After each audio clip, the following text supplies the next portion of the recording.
how can we solve this sense of unmattering in the world?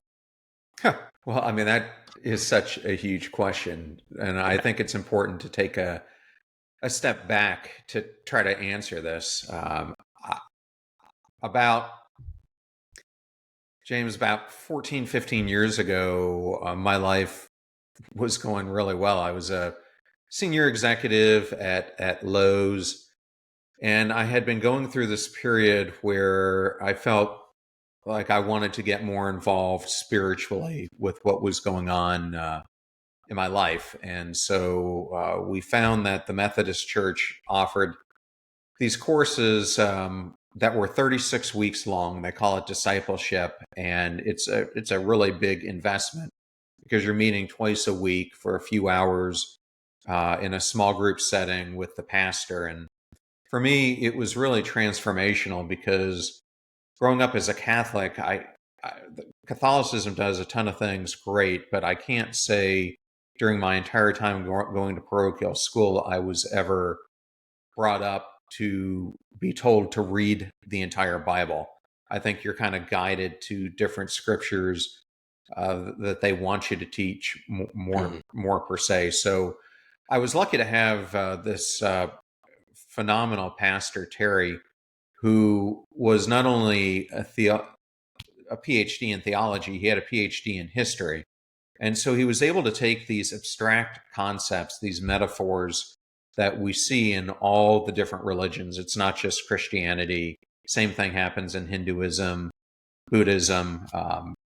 Same thing happens across all of them, where they tell pretty much the same stories, but with different characters, different ways to emphasize the points.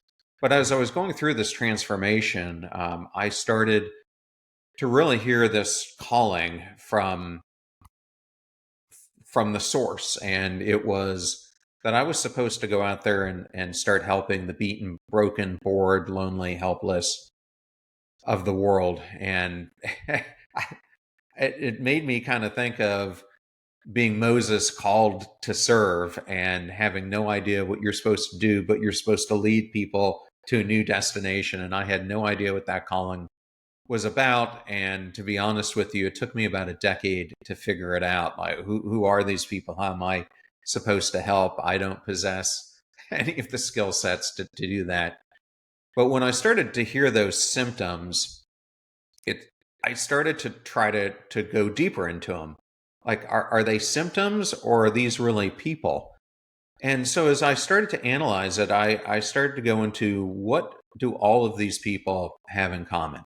What are these people that I'm being asked to serve? What is the unifying point, like the one big issue that is plaguing all of them? And as I think about it, whether you use the term unmattering, disconnected, meaninglessness, they all kind of talk about the same thing. There's a lack of significance that people feel. And a lot of scholars are pointing to Western civilization, the United States, is that it's where it's most predominantly found.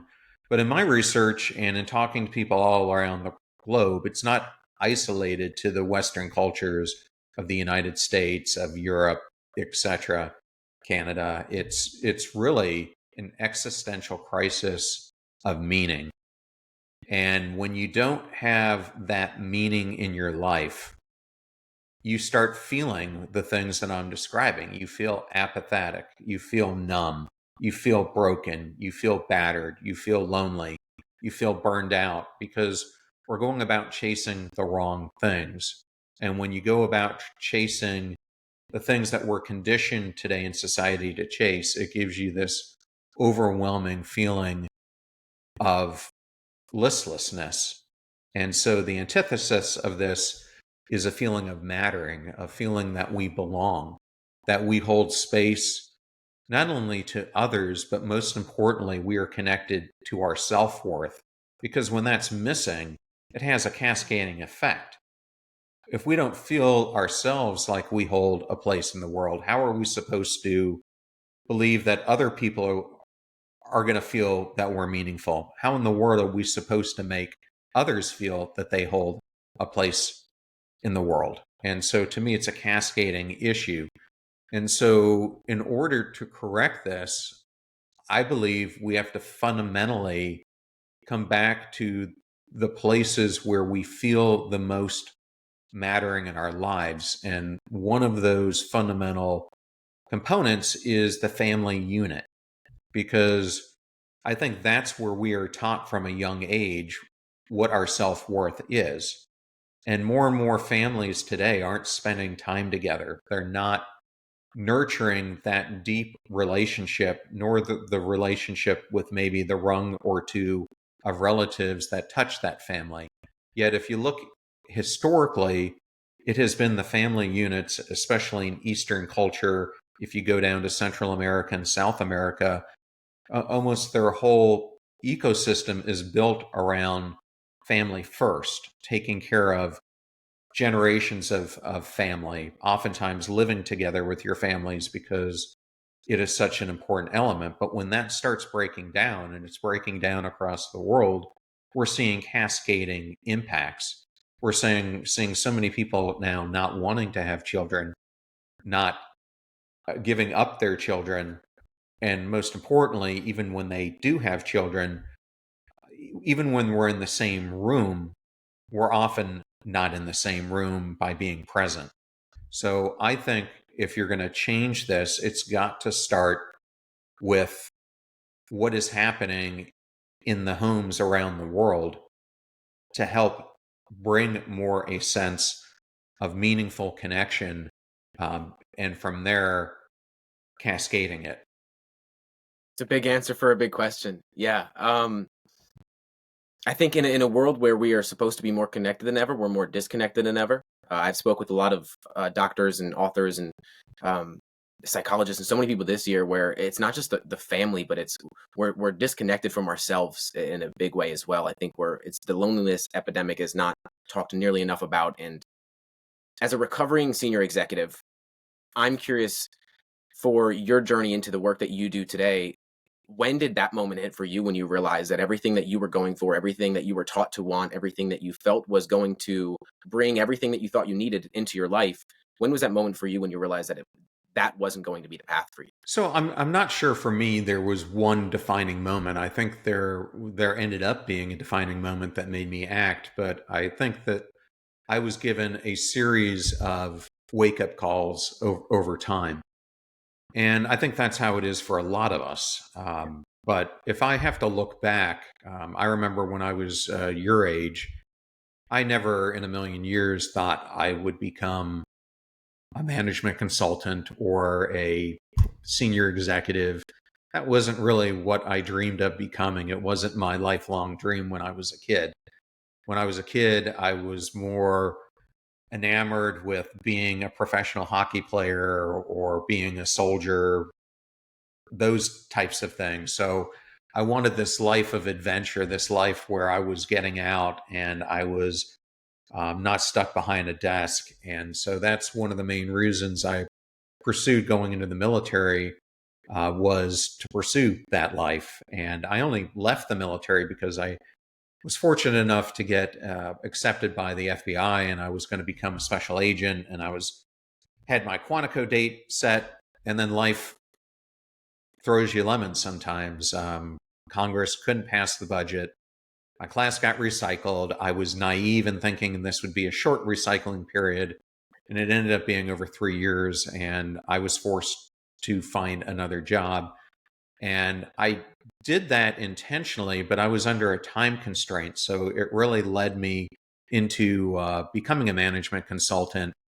And once I started to go down that path, and then the money hit me, I had kids, started building a life, what ends up happening is you become so entrenched in this life that you're building and the fruits of that labor that it brings to you in the form of possessions, the car you drive, the house you own, the circles that you're in, that it becomes harder and harder to break away.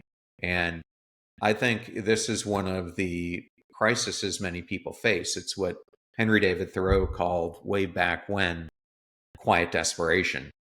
And so when I look back, you're asking me, when did I realize this?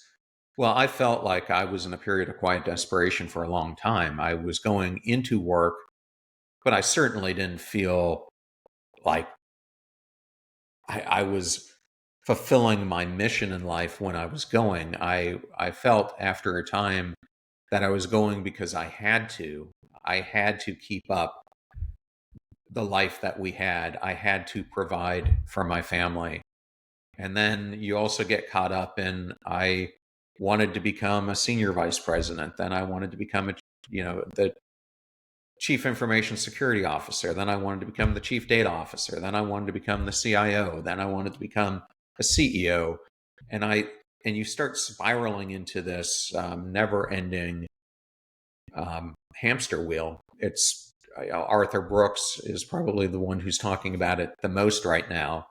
But what he talks about is science that has far preceded him in the world. But what he's really talking about is we think that success brings us happiness, and science actually shows that it's actually the inverse that's true. And if you want to look at this, all you have to do is look at the work of Sean Aker. He wrote The Happiness Advantage, or go into the work of Laura King, Ed Diener, Sonia Libermisky, who really pioneered this research that we're looking at it all wrong.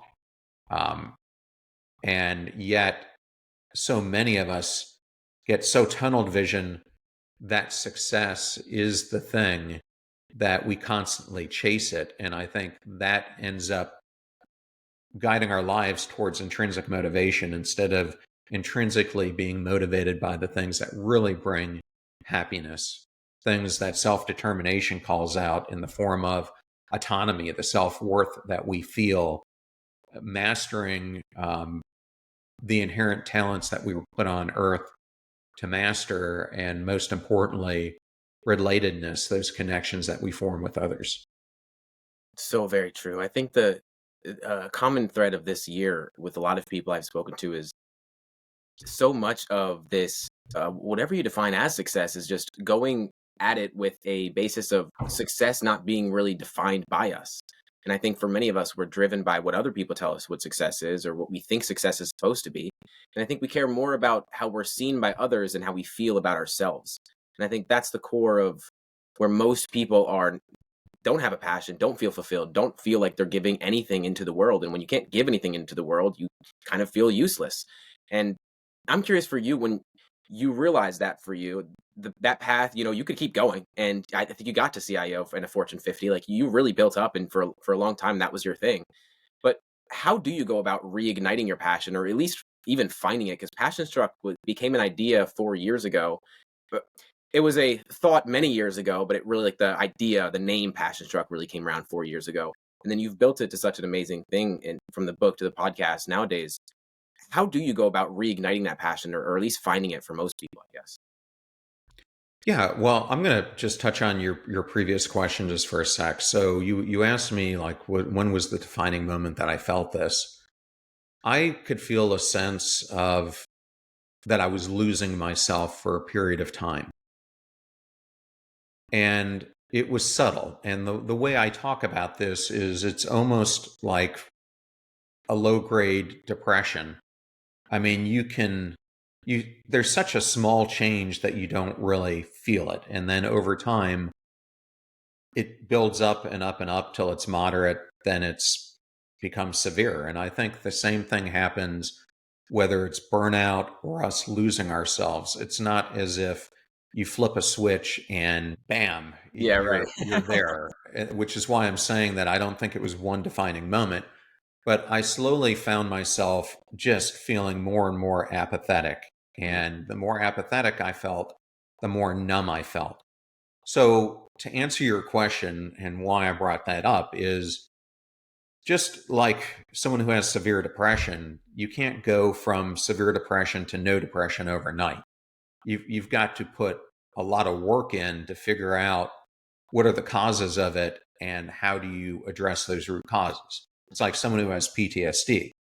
You've got to figure out what are the stuck points that are holding you fundamentally back, which it's painful to do this. So I think part of where this starts is there is pain in rebuilding. And a lot of times it's what Bob Sutton talks about in his book. It's the difference between knowing and doing in that and closing that gap. So it's easy to see that we could have this different life if we wanted it. It's easy to see people like Jay Shetty or Ed Millett or Mel Robbins or Gabby Bernstein and think, I want to be just like them, but I don't know how. But every one of them has this powerful story. I mean, you look at Gabby Bernstein, she was a drug addict and had many other addictions. And she's sitting in her car when she gets a message to her that basically says you can either continue doing what you're doing or you can change course and you can influence millions. And I think we all have choices like that. But how many of us act upon them? Not many. Well, the reason we don't act upon them is because it's very difficult.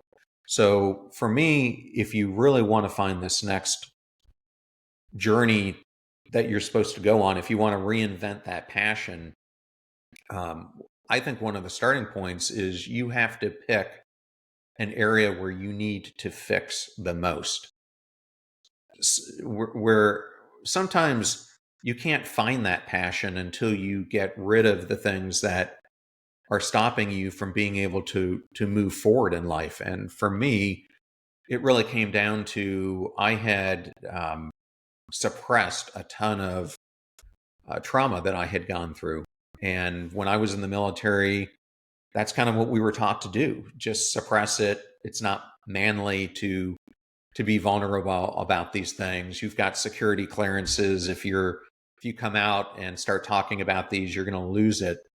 And we end up burying these things. And when you bury them, they don't go away. It becomes a layer of your conditioning, a foundation that then holds you back from, because the fears compound on top of it. So for me, I had to deal with the trauma before I could deal with anything else. And so I spent 2 years immersed in dealing with that trauma, going through different modalities from cognitive processing therapy to prolonged exposure therapy to other modalities to deal with it. But then what ends up happening is as you're starting to rediscover yourself, you start really rediscovering clarity. And through that clarity, it starts exposing your gifts. It starts exposing different elements of your life. And to your point about disconnection, when you're disconnected with yourself, there's no way you're going to find out what you're passionate about or the problem that you're called to solve. So for me, by doing that, it naturally opened up this path for me to start exploring in depth. Once I got rid of these stuck points, then what am I supposed to do with my gifts? What are my gifts? How am I supposed to help the people that I was called? And that really led me down the path of, well, I could do it one-to-one, or I can try to do this at mass, because as you brought up, this is an existential crisis across all of humanity. So if you really want to start changing the human condition, how are you going to go about it? And that was kind of the building blocks of creating Passion Struck. Yeah, I love it. And you're right. It isn't one moment. I had Light Watkins on my show, a meditation teacher, author, earlier this year, I believe. And he spoke about how our intuition is kind of like a small, still voice. And the less we listen to it, the quieter that voice gets and the more difficult it becomes to listen to that voice. The more that you listen to it, the louder the voice becomes, and the more that intuition just becomes like your best friend in a way, where you're able to continue to take action on things without second guessing yourself, because you're just going based off feeling and not off your thoughts. And you use a language of visionary arsonists. And when I heard that, I really liked it, because we are our own visionary arsonists in so many ways. And I'm curious how maybe you have that thought of, this is my passion, this is what I can step into, these are the things that I can do to take action on it. But our own doubt and our self limiting beliefs just get in our way so much. And I'm curious, from your journey, you've had so much evidence of you succeeding in the past already to go into this work, and now you have the belief to go into it. But for so many people, they don't have evidence to back them up for why they believe that they can do the next thing. So I'm curious how that's evolved for you, and how other people can do the same. Yeah, well, thank you for bringing that up. That that tends to be one of the phrases that people, once they hear it, gravitate to the most. And what I mean by a visionary arsonist is we so desperately want to take positive steps to make our life better, to make our relationships better, to improve our career, yet we become the biggest barrier in our own way. I often tell people that the greatest person that you're ever going to meet in your entire life is the person who stares back at you in the mirror. But the biggest barrier to you becoming that person is the person who stares back at you in the mirror. And when I thought about this term, when I first kind of it percolated in my mind, I was thinking about my corporate career. Like, how many projects with fantastic intentions of what they want to accomplish are laid out in corporations, yet the very teams that are trying to build them become the very arsonists lighting flames that hinder their progress. How do we do that in the corporate settings? Well, we have politics, we have infighting, we have too many masters in the room. We let ego get in the way of bringing something to fruition.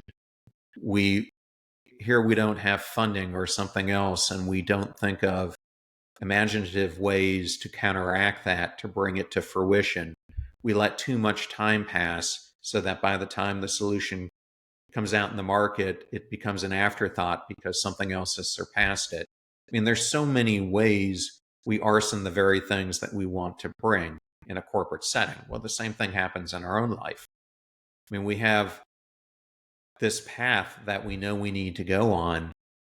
And what ends up happening is it's as if you create a goal that you want to run a marathon, but then you start putting conditions in your path that are blocking the very steps that you're needed to stick to the goal to make it come to fruition. And so many people do that in their lives. Yeah. The in your work, there's a couple sections, and I want to know from your perspective, what do you feel is most overlooked, undervalued? You talk about mindset shifts, behavior shifts, psychology of progress. Where do you feel that most people you don't get to talk enough about? Well, when it comes to the book, I think it really comes to the third portion of the book, which is in my book Passion Struck. I lay out what is really the Passion Struck model, and it comes in three parts. The first part really is 6 mindset shifts. The second part is 6 behavior shifts, but the third portion is the psychology of progress, which is how do you take these and put them into action. And there are 3 very clear component parts to it. There's the deliberate action process, there's intrinsic motivation, and there's the power of matter. And that's what the psychology of progress really builds upon. So I open up that whole section talking about um, a phrase I created called the be internal effect. And where I really got this was I was talking to a long-term mentor of mine, Wendy Lawrence, as I was interviewing for her for the book. And I met Wendy when she was my teacher at the Naval Academy, and she became the first Naval Academy female to go into outer space. She ended up becoming an astronaut. And Wendy was the first female um, to deploy, as I understand it, in helicopter squadrons, and she was the first to become a distinguished graduate. There's so many firsts that she brought upon, but when you look upon her life, she really followed this be internal effect, and I'll get to it here in a second. But as we were talking, she told me about the story of Elon Musk. We were kind of talking about because she was in NASA during the shuttle era. And she was talking about how when the shuttle was being decommissioned, that the government basically put out this edict that you could bid on being a supply vessel, you could bid on manned space flight, or you could do both. And SpaceX was the only one who ended up building on both. And she started talking about what the way that they went about this is that they had this long-term vision that they wanted to create a vehicle that would suffice for both missions. And if they were able to perfect this, it would allow them to leapfrog because they could perform both, and they would create an advantage over Boeing and whoever else bid. Now, the interesting thing is when they came up with this, Boeing was given 70% of the money. They were only given 30% of the pot. And it was a very risky move. But what they did was they had this long-term vision, which is like that of the sea turtle. If you look at sea turtles, they're very methodical, sometimes going thousands of miles on their treks. And they're very patient. They have this goal that they're trying to achieve, and they're very patient about achieving it. So you had that aspect of SpaceX, but SpaceX was also maniacal about execution. I mean, going in, Elon now talks about that he knew that they were going to have massive failures, but it was from these failures that they were going to learn. It was through this series of executions that they were going to get better and better and better until they were able to match their daily actions with their ambitions, with their aspiration of creating this vehicle of those dual purposes. And when you look at that maniacal execution, it really reminds you of a working bee. So a working bee takes hundreds of trips from the hive every single day, and they are very geared towards what do they need to do to impress the queen on a daily basis? What do they need to do to cultivate uh, progress in a 24-hour period? Now, what the best people do and the best organizations do is they mirror that maniacal execution of the bee, and they couple it with the patience and methodicalness of the turtle. And that's what this is all about. And so when you think about Elon Musk, I mean, his overarching goal is to heal or cure humanity of itself. And he knows that someday we're going to have to leave the planet. And if we go do exploratory endeavors, we as humans cannot exist on those planets. So we're going to need to have things that allow us to exist. So most likely we're going to have to live underground. So there comes in his boring company. Next, we're going to have some type of uh, energy source that sustains us. That's where solar power comes in and the solar power work that he's doing. We're going to have a way to get us there, which is where SpaceX comes into being, et cetera, et cetera. So he's got this maniacal focus in the interim of building these what seem to be unrelated businesses. Yeah. But when you look at where he's going, like the turtle, they all come together. And so that's a fundamental aspect of it.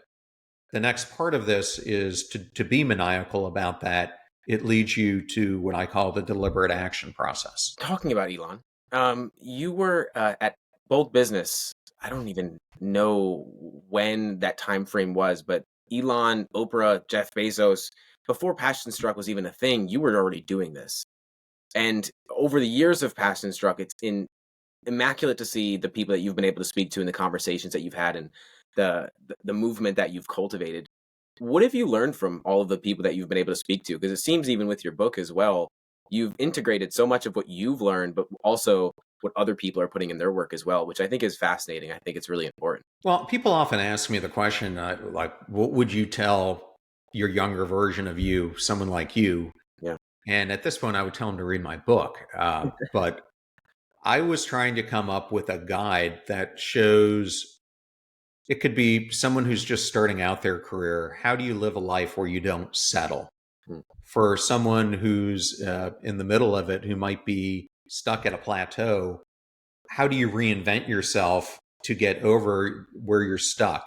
Or it could be someone who's fundamentally stuck, like I was, in quiet desperation. How do you completely rebuild your life from the ground up? Or you could be a high performer and you're just looking for, how do I get even that competitive edge. So I designed it for any of those people.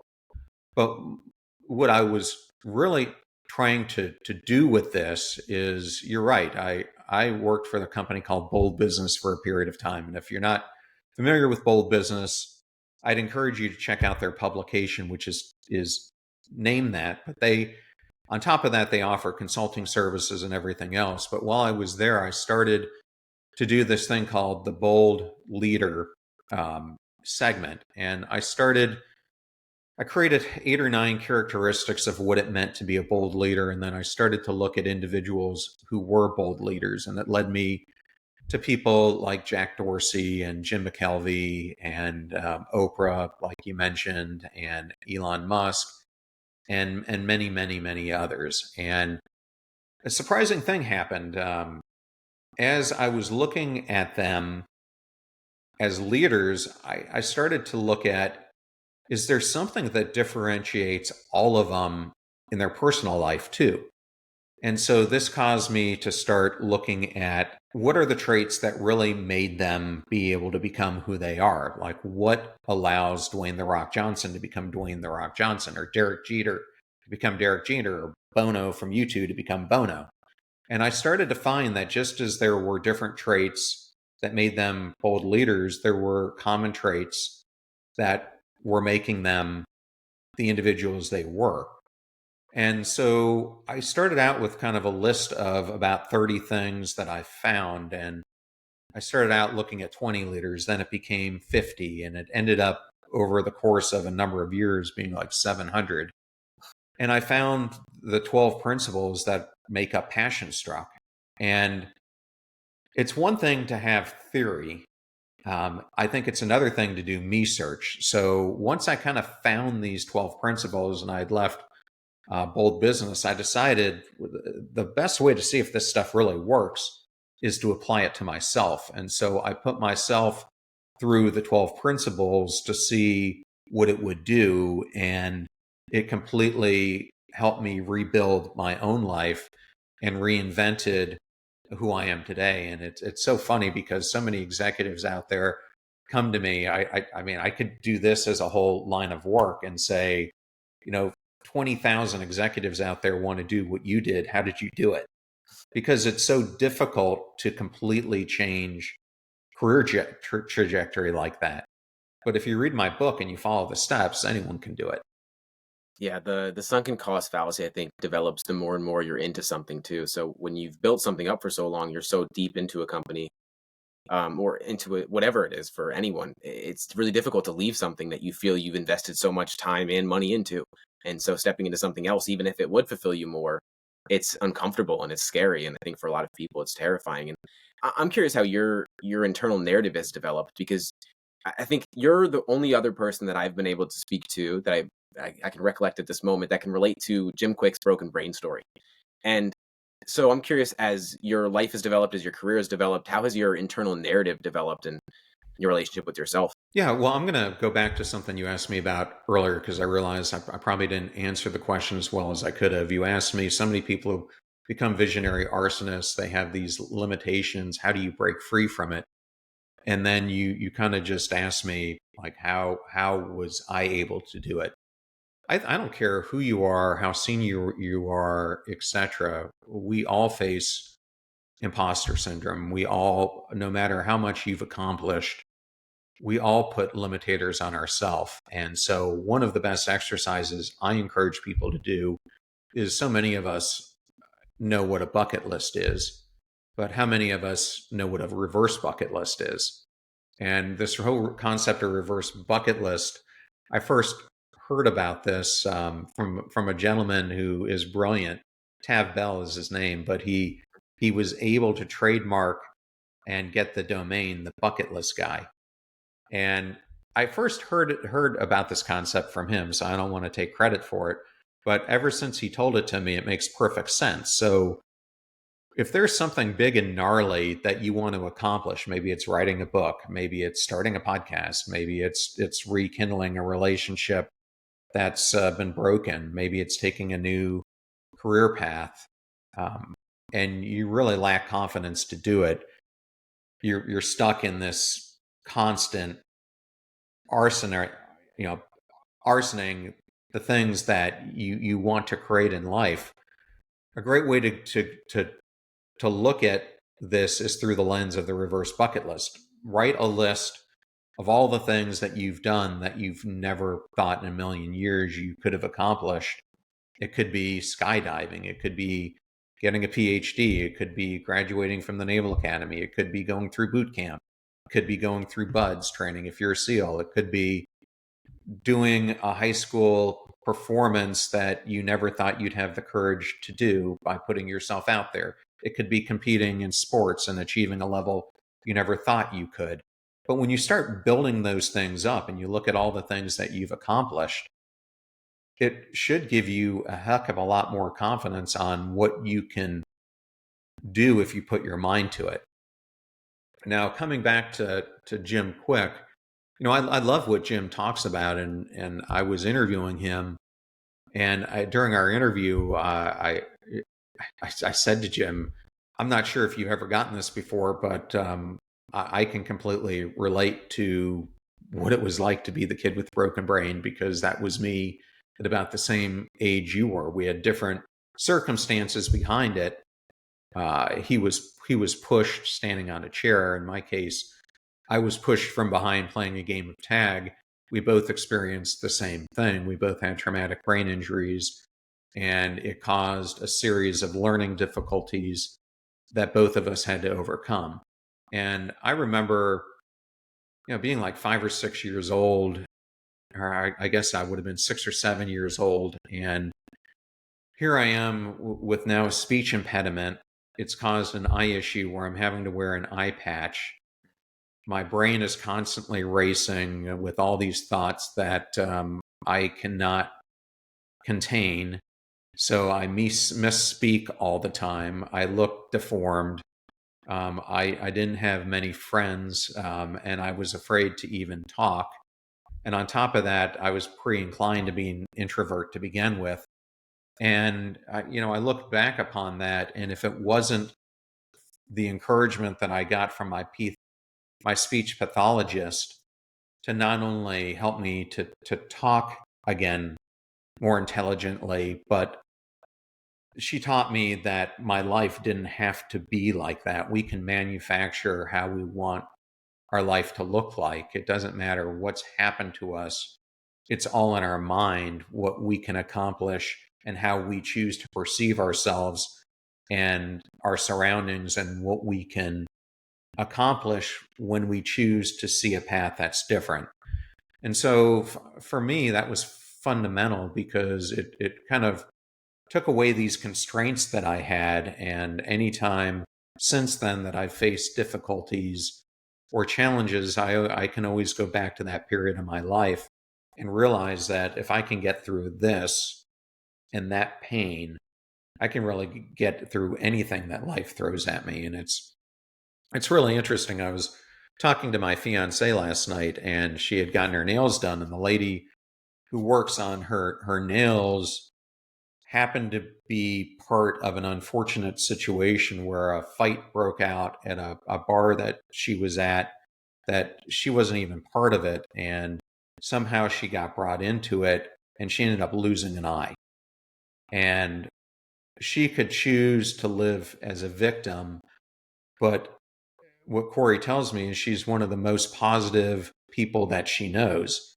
She's constantly talking about hope and a better tomorrow and this or that. So we get to choose how we live our lives. And I think that it is this fundamental choice system. Do we choose selfishness, or do we choose altruism? Do we choose to be Dr. Jekyll, or do we choose to be Mr. Hyde?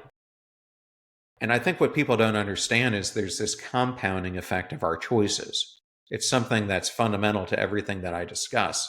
It's the power of the micro choices that we make.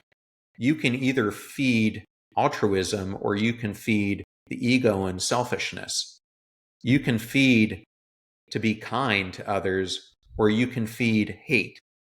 You can feed diversiveness and dehumanization of others, or you can feed seeing inclusivity. They're all choices we make. And there's this whole thing in behavioral science called choice bracketing, where we tend to look at our choices very narrowly, and we don't step back upon them enough to look at them as more of a broad sense. And when you continue to make choices in an altruistic way, in a kind way, you're really spreading not only love to others, but you're spreading more love to yourself, because in every choice that you make to do that, you're giving another piece of yourself in the form of love, in the form of kindness, in the form of gratitude, instead of giving more of yourself in the form of hate, in the form of ego, in the form of taking you further and further away from what you were put on earth to do. Yeah, I heard you speak about, it was probably you that I heard from this year of the bucket list, but like flipping it, completely flipping it and thinking about what you've done in the past rather than thinking about what you want to do in the future. We're always looking to the future, but we never really acknowledge ourselves to what we've done already. I was speaking to Dr. Kurt Gray from North Carolina, I believe, a couple weeks ago, and he was talking about the end of history effect, where we can think about how far we've come, but then when we think about how much we're going to change in the future, we cannot comprehend it by any means because we can only think of how far we've come and not where we're going to go. And I, I'm curious for the research that you've done for the book. Was there anything that really stood out to you that you were not expecting in the research for the new book? Well, I think one of the things that I uh, really discovered as I was looking at this was this topic of um, it's called social cycle theory. Hmm. And what ends up happening, if people aren't familiar with it, is it basically says that human behavior has a cyclic approach to it, meaning you, I think right now we are going through one of these social cyclic changes. If you look at centuries ago, we had so many people who were solo entrepreneurs, but they were doing things like they were printers or they were blacksmiths, individual jobs. They were tradesmen. And then we have gone way away from that. And I think it is coming back, but now powered by digital evolution. Yeah. And so I think more and more people are going to be solo entrepreneurs leveraging technology and AI so that they're not in the position that I was, where you're kind of at the mercy of working under a corporate umbrella, but they're able to build their career and position it working for as many different corporate umbrellas as they want. And so I'm not sure how many companies are really thinking about this, but I think it's going to fundamentally change things in the future. I'm right. Um, So okay. so that was one of the big things um, that I saw in the book. In that, one of the biggest things that I think people need to do is, it's one thing that Jim Quick and I both share, is one of the most important things we need to do is to be a constant learner. Mhm. And I would suggest that people look at the work of someone like Simon Conway Morse. If you're not familiar with it, he's a British paleontologist and evolutionary biologist. And he studies this thing called convergent evolution or Cambrian explosion. And it gets into, it's kind of like social cycle theory, but it describes how biological systems independently develop similar traits, like wings in birds, bats, butterflies, or eyes in different species. But really, what it comes down to is that evolution tends to repeat itself with recurring patterns of behaviors, structures, and dynamics over time. And so, something that really came to me is that there are higher order principles guiding the nature and development of human systems. And as I've gotten much more into really looking at this from a spiritual standpoint, I think that our life here on earth is part of a test. And it's really a battle, if you think about it through spirituality, of good or bad. Mhm. Do you have good or bad intentions? Do you lead your life one way or the other? And when you talk to a lot of spiritual mediums, they talk about earth school.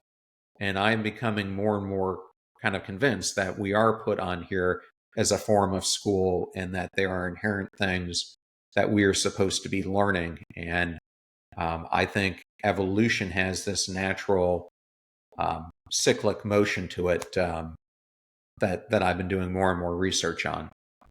Yeah, I have. Are you familiar with Greg Braden's work? Um, I am, but it's not something I've gone deep into. Gotcha. He's a geologist and spiritual leader as well, and I have him coming on soon. And everything that you're speaking about, good versus evil, is like so much of his work, and it made me think a lot about him. John, this has been awesome. There's one last question I ask every guest. My question to you is, what belief are you currently unlearning? I guess, I guess the belief that I think all of us, not just me, need to unlearn is what I talked about with the mirror. I think when you look at Louise Hay's work, she really shows putting a mirror up against ourselves. But I recently did an episode on active listening, and sometimes I'm not, quite frankly, the best listener. My mind tends to wander, and I do what a lot of people do. I'm already thinking of a response before I listen to someone fully answer. But as I was coming up with this episode, I really started thinking about her work. When we're actively listening, when we're truly engaged with understanding someone else, we're really holding a mirror up to them, but in the same way, we're holding a mirror up to ourselves, because through someone else's stories and pains and struggles, there's a natural connection point that we have as well.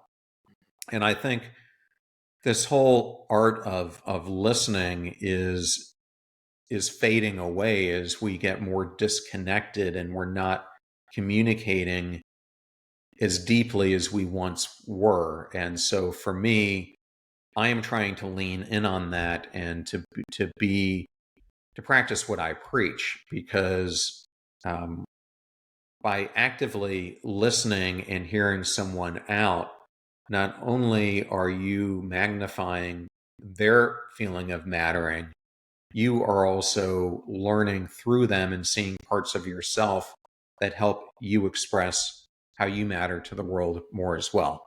So I guess I would leave it with that.